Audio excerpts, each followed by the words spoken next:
ఖమ్మం జిల్లా ఏన్కూరు మండలంలో అకాల వర్షానికి రైతు ఆరుగాలం శ్రమించి పండించిన పంట నీటిపాలైంది.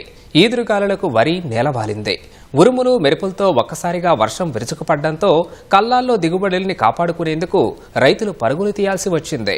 పట్టాలు అందుబాటులో లేకపోవడం, ఉన్నవి కూడా ఈదురుగాలులకు ఆగకపోవడంతో ధాన్యం నీటిపాలైంది. తెల్లవారిన తర్వాత తడిసి ముద్దైన ధాన్యపు రాసులను చూసి రైతన్నలు ఆవేదన వ్యక్తం చేస్తున్నారు.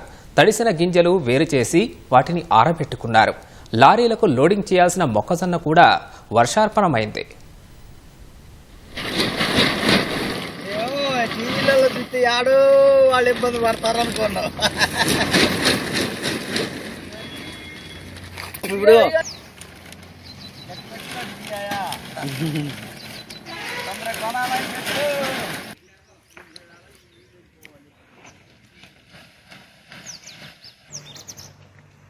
తడిసింది కానీ కిందకు పోయింది శుభ్రం చేసి